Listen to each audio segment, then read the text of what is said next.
Imagine waking up every single day with unstoppable focus, crushing your goals, and never letting excuses steal your power. Imagine a life where discipline isn't a struggle. It's a system, a force that drives you forward no matter what. Today, I'm going to reveal THE system to build unbreakable discipline, not theory, not motivation that fades in an hour, but a blueprint you can use immediately to take control of your mind, your actions, and your results. If you're ready to break free from procrastination, to own your time, and to live with relentless purpose, stay with me. Your transformation starts now. Think for a moment about what really drives people to achieve extraordinary things. It's not talent, it's not luck, and it's not endless hours of grinding without purpose. No, it's something far deeper. It's the why. The reason that wakes you up in the middle of the night and pushes you forward when every part of your body is screaming to quit. Discipline without a why is like trying to drive a car without fuel. You're moving, but you won't get far, and eventually you'll stop. But when your why is crystal clear, when it's so compelling that it lights a fire inside you that cannot be extinguished, discipline doesn't feel like a burden. It feels inevitable. Now, most people try to force discipline as if it's some kind of self-punishing act. They tell themselves, I must wake up at 5 a.m., I must work out every day, I must hit the goal, and yet, without a powerful reason, they fail, they hit the snooze button, skip the workout, procrastinate on the project. Why? Because their mind doesn't see the point. Their why isn't strong enough to carry them through discomfort. Your why has to be bigger than any temporary feeling. It has to be so compelling that even your fear, your doubt, and your excuses pale in comparison. Your why can take many forms. Maybe it's the vision of a life of freedom and financial security. Maybe it's the legacy you want to leave for your children, the story you want to tell your loved ones, the example you want to set. Maybe it's the sense of self, respect, and pride that comes from knowing you never quit on yourself. Whatever it is, it must resonate so deeply that it touches your heart and ignites your soul. When your why is big enough, discipline becomes a natural extension of who you are. It's not something you force. It's something you live. Here's the secret most people overlook. Your why must be personal. It can't be what others tell you is important. It can't be about impressing someone else or chasing a standard that isn't yours. It has to come from your life, your experiences, your vision, your dreams. It has to be something that, when you think about it, creates an emotional charge inside you, a charge that gets your blood flowing, that makes you feel alive, that makes quitting unthinkable. When your why carries that kind of emotional weight, every action you take in alignment with it becomes easier. Every challenge becomes a stepping stone, and every moment of resistance becomes an opportunity to grow stronger. And here's the truth: life is going to throw obstacles at you. You're going to feel tired. You're going to feel scared.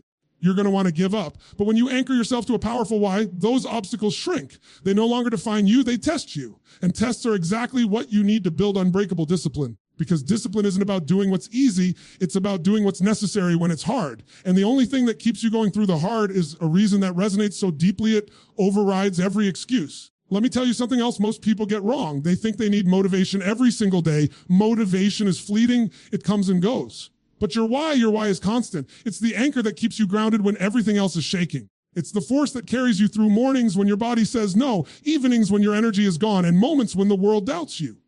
With a why that's strong enough, discipline stops being about self-control and starts being about alignment, aligning every decision, every habit, every action with the vision you see for your life. So I want you to take a moment and feel it. Feel the weight of your own why. What is it that, if you don't achieve it, would leave you with regret? What is it that, if you do achieve it, will make every sacrifice worth it? Your discipline will grow in direct proportion to the power of that why. The stronger it is, the less effort it takes to take the right action again and again. And here's the best part. When your why is this powerful, you no longer have to chase discipline. Discipline comes to you. It flows naturally from the clarity and intensity of your purpose. Every action you take from this moment on can be anchored to that why. Every habit, every decision, every challenge can be filtered through it. And when you do that consistently, you're not just building discipline, you're building a life of unstoppable momentum, a life where quitting is never an option, and where your potential isn't just reached, it's exceeded. And that is why we start here, because without a why that electrifies you, discipline is just a word. But with it, discipline becomes a force that transforms every aspect of your life. Think about this: no matter how powerful your mindset is, no matter how strong your willpower feels in the moment, if your environment is working against you, eventually it will win. Most people underestimate just how much their surroundings shape their behavior. They think discipline is all about willpower, but willpower is a muscle. It gets tired. Your environment, on the other hand, either drains that muscle or strengthens it every single day without you even realizing it. If you want unbreakable discipline, you've got to design your environment to work for you, not against you. Let me give it to you straight. Discipline isn't about trying harder. It's about setting yourself up so that trying isn't necessary. The truth is, you are a product of what surrounds you. You eat what's in your kitchen. You think in the space you spend your time in. You perform at the level your environment allows. If your phone's buzzing every 5 seconds, if your workspace is cluttered, if you're surrounded by people who don't share your standards, Don't be surprised when your energy and focus fade. You can't build unbreakable discipline in a space built for distraction.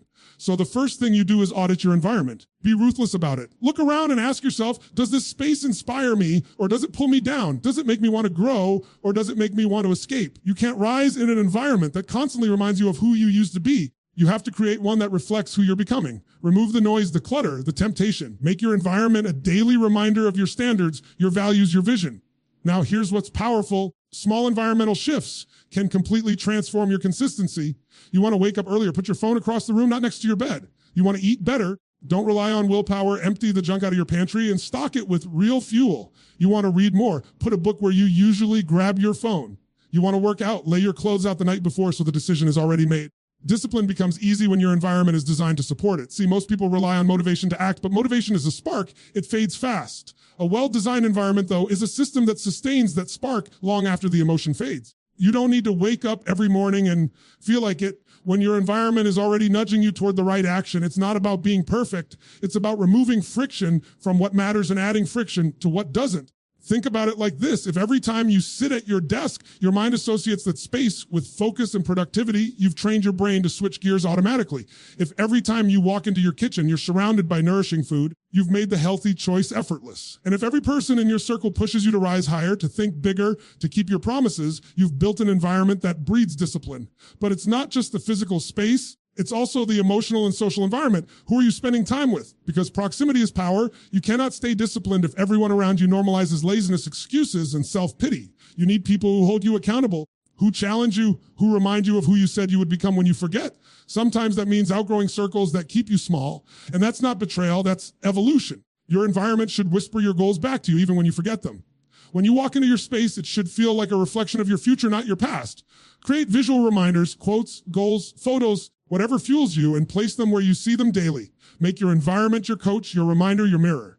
Every time you enter it, you're reminded of your mission. That's how discipline becomes natural. It's no longer something you force. It's something your surroundings reinforce. And when you start living like this, something amazing happens. You begin to feel in control again. You realize you're not at the mercy of distractions. You designed your world to support your purpose. You stop relying on willpower to fight temptation, and instead you make it hard to fail. You create systems, triggers, and cues that make success automatic. That's the real secret. Discipline is not about self-denial. It's about self-alignment. The moment you take control of your environment, you take control of your destiny. Because every disciplined person you admire, every consistent achiever, every unstoppable performer, they didn't just build habits, they built systems. Systems that supported the person they decided to become. And it all starts right here with the world you create around you. Make your environment louder than your excuses. Everything you do, every habit you repeat, every pattern you live by, it all follows a loop. Most people think discipline is about forcing themselves to act differently, but the truth is discipline is about understanding how behavior actually works. Once you understand the pattern, you can take control of it. You can rewire it. You can replace it. Every habit, good or bad, follows the same simple formula. There's a trigger, there's an action, and there's a reward. If you can master that loop, you can build any habit you want, and you can destroy any habit that's been holding you back. Let's start with the trigger, the cue that kicks off your behavior. It could be something obvious like your alarm going off, a notification pinging on your phone, the smell of coffee in the morning. It could be something subtle, a feeling of boredom, a flash of anxiety, even an environment that reminds you of a certain behavior. Triggers are everywhere, and here's the key. Most of your life runs on autopilot because your brain is wired to respond to those triggers the same way over and over again. You don't even think about it. You reach for your phone, you open social media, you procrastinate, you eat when you're stressed. It's not a lack of discipline. It's a system that's been programmed into you. Now, here's the power. You can rewrite that system. You can't always eliminate triggers, but you can change what they lead to. You can redirect the energy. When the same trigger shows up, instead of letting it drag you down a familiar path, you attach a new action to it. You interrupt the old loop and replace it with something that serves you. For example, if you feel stressed and your pattern is to reach for junk food, you stop and take 10 deep breaths instead, or you drop to the floor and do 10 push-ups, or you write down one thing you're grateful for. It doesn't matter what it is. The point is to rewire the trigger so it creates momentum, not regression. Then comes the action, the behavior itself. This is the part most people focus on. They try to change the action without addressing the trigger or the reward, which is why their discipline never lasts. Real change happens when all three work together. The action has to be something that moves you closer to who you want to be. And it has to be simple enough to do even when you don't feel like it. Because once you do it consistently, your brain starts to link that behavior to the trigger automatically. It becomes effortless. That's the power of repetition. You train your mind to respond with discipline instead of distraction. And finally, the reward. The brain always seeks one thing, pleasure. That's why bad habits are so sticky. They give you instant gratification. The problem is that short-term hit of comfort comes at the cost of long-term pain. The key to building unbreakable discipline is flipping that pattern, teaching your brain to love the long-term rewards more than the short-term ones, and you can do it. When you follow through on a commitment, take a second to feel it. Celebrate it. Recognize the pride, the progress, the control you just created. Anchor that feeling so your brain associates discipline with pleasure, not pain. This is how you build momentum. Discipline isn't built in a day, it's built in loops. Every time you complete that loop, trigger, action, reward, you're reinforcing your identity as someone who follows through. And the more loops you complete, the stronger that identity becomes. Eventually, it's no longer a question of willpower. It's just who you are. You don't need to convince yourself to be disciplined. You simply act in alignment with your programming. Now, here's the beauty of it. The same system that once worked against you starts working for you. The same triggers that used to lead you to procrastinate can become the very signals that drive you into action. The same emotions that once led to avoidance can become cues for growth. You're not fighting your mind anymore. You're leading it. That's the difference between struggling with discipline and owning it. So take a moment to reflect. What are the loops running your life right now? What are the triggers that keep leading you back to the same unproductive patterns? Once you identify them, you've taken the first step toward freedom. You can't change what you're not aware of. But once you see the pattern, you own the power to redesign it. You can build any habit, any behavior, any level of discipline you want if you master this loop. It's not about being superhuman. It's about being strategic. It's about understanding that your brain is a machine built for repetition. Feed it the right instructions, and it will serve you automatically. That's the real power behind unbreakable discipline. It's not forced, it's designed. Train your mind to crave what builds you. Here's what most people get wrong about discipline. They think it's built in giant leaps, massive efforts, or monumental moments of motivation. They believe one huge burst of effort will change everything, but it doesn't work like that. Discipline isn't about doing everything at once. It's about doing something every day. It's built in small, consistent acts that compound over time. The secret is micro commitments, tiny promises you make to yourself and actually keep. Because the truth is, the fastest way to build confidence and unshakable discipline is not through massive action. It's through consistent follow. Think about it. Every time you make a small commitment and follow through, you cast a vote for the identity of someone who's disciplined, someone who keeps their word, someone who doesn't negotiate with weakness. It doesn't matter how small that commitment is. Maybe it's waking up 10 minutes earlier. Maybe it's reading 5 pages of a book. Maybe it's doing 1 extra rep at the gym or writing for 5 minutes when you don't feel like it. The size of the act doesn't matter. The repetition does, because every small win rewires your brain to trust you. Every micro commitment kept tells your subconscious, when I say I'll do something, I mean it. That's where real strength comes from, trusting yourself. People lose discipline, not because they lack drive, but because they keep breaking promises to themselves. They aim too big, too fast, and when they fall short, they reinforce the story that says, I can't stick to anything. But when you start small, so small you can't fail, you rebuild that trust from the ground up. You rebuild integrity with yourself, one micro commitment at a time. And once you have that trust, discipline becomes easy, even automatic. The reason this works is because success loves momentum. Once you start winning, even in small ways, your mind begins to crave that feeling of progress. It's addictive.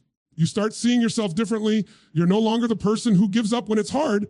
You're the person who keeps going, who shows up no matter what. And the more you stack those moments, the stronger your identity becomes. Before long, the actions that once felt like effort now feel natural.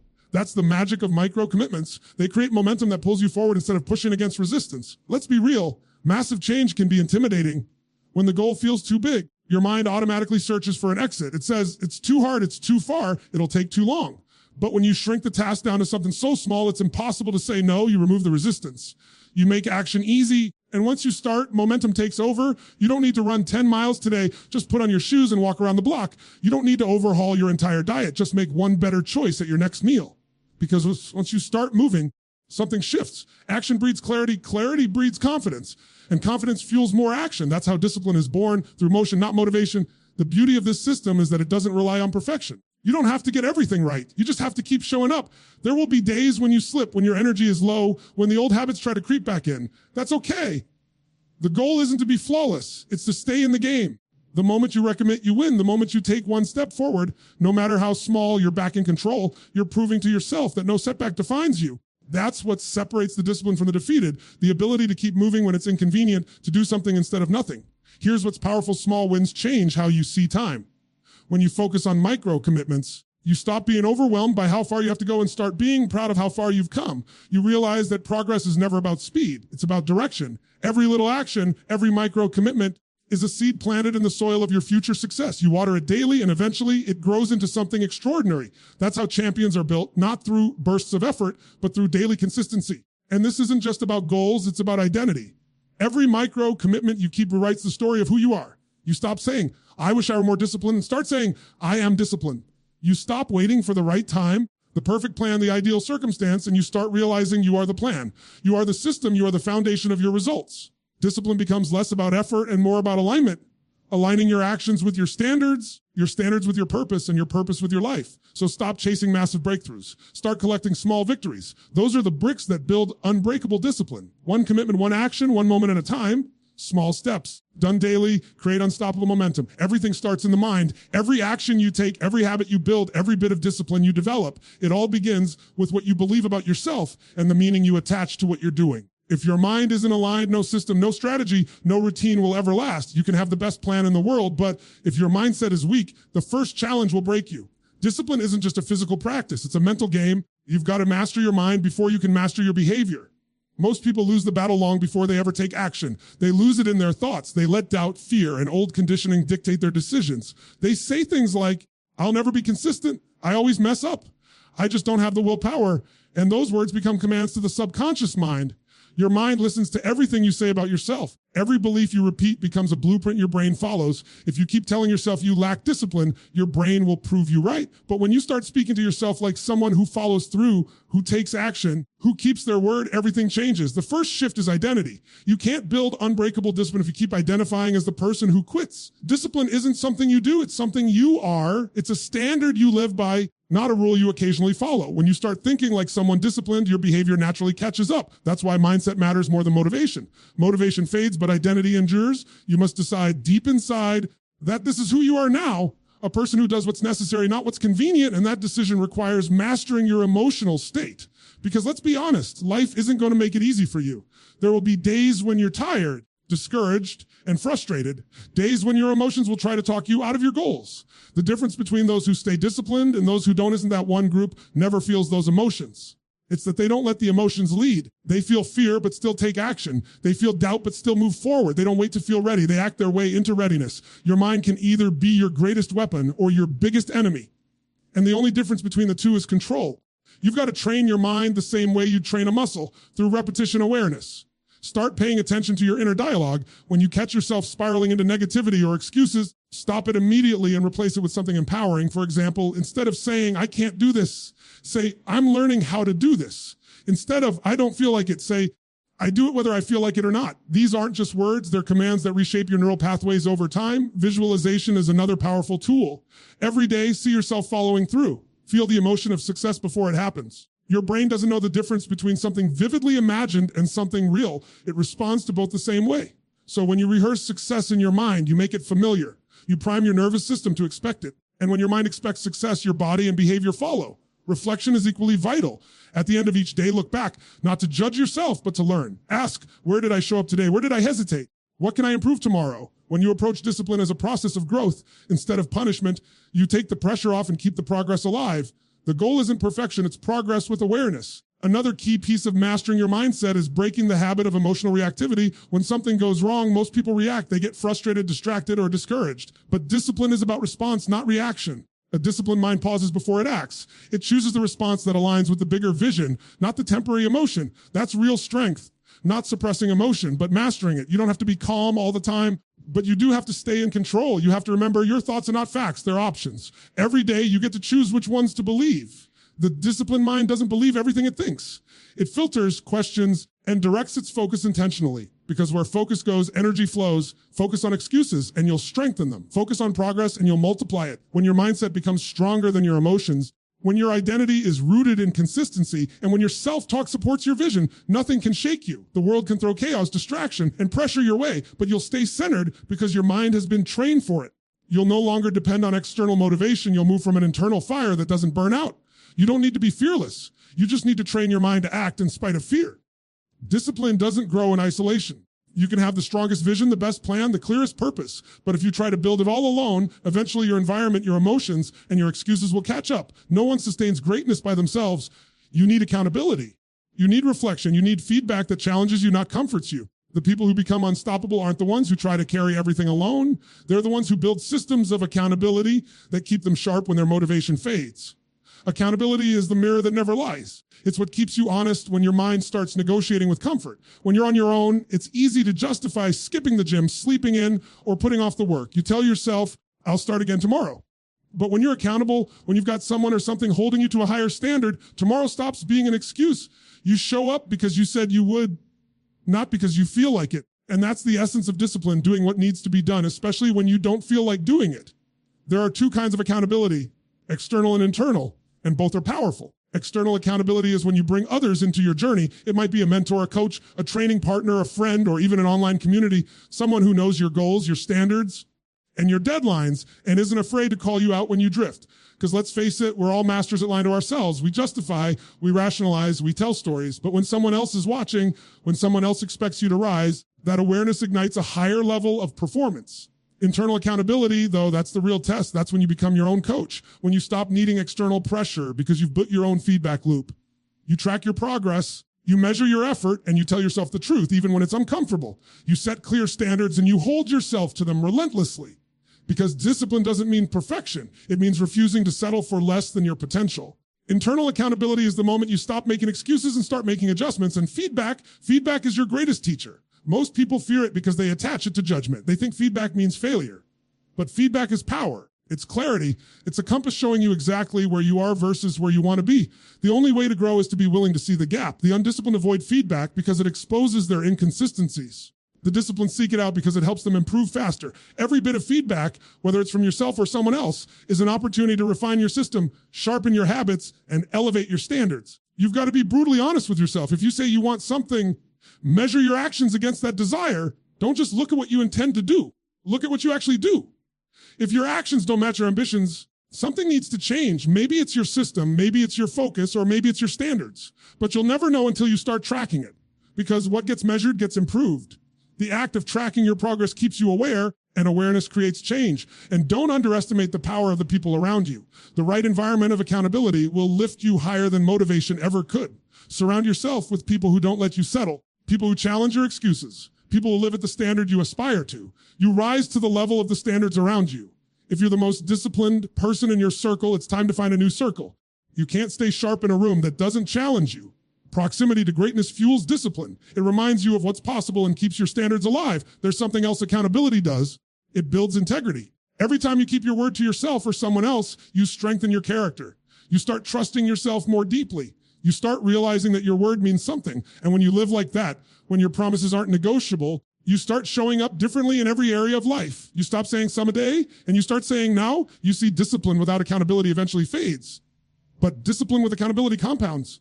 When you've got systems, feedback, and people holding you to your best, you don't just maintain consistency, you multiply it. You create a rhythm of progress that keeps pushing you forward even when life gets messy, even when the excitement fades, even when nobody's watching. And that's the secret.